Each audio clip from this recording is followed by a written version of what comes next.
Obviously, the Civil War was a defining event in the development of American history.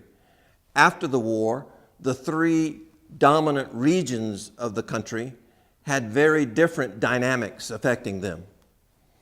The North and Northeast were very much embroiled in a profound urban industrial revolution.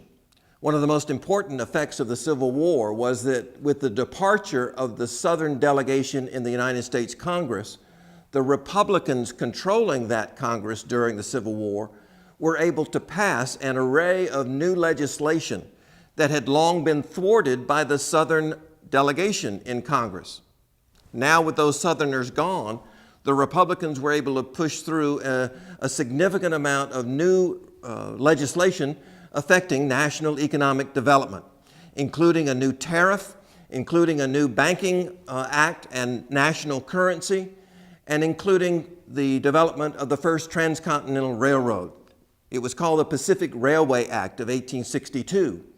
So those major pieces of legislation helped facilitate an ongoing transformation of the Northeast and the Midwest by allowing for dramatic urban industrial growth. The fastest rate of economic growth in American history occurred after the Civil War.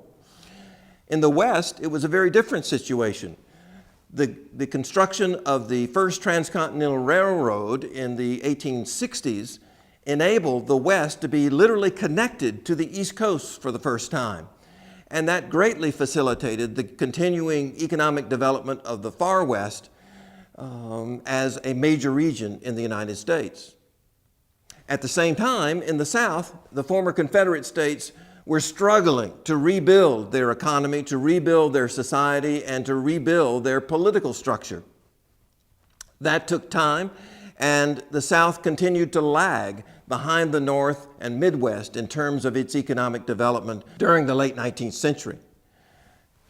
These developments, that is, rapid urban industrial development, the settlement of the West, the displacement of the Indians, and the efforts of the South to rebuild its economy and society during the last half of the 19th century all created tremendous tensions because change was so dramatic, so rapid. And one of those tensions was a growing split between rural America and urban America. And that split became symbolized in the dramatic election of 1896, when the two presidential candidates, William McKinley, the Republican, and William Jennings Bryan, the Democrat and also the nominee of the Populist Party, squared off in perhaps the most dramatic election in American history, pitting these two symbolic candidates, one representing the urban industrial North and the other representing the agricultural South and Midwest, against one another.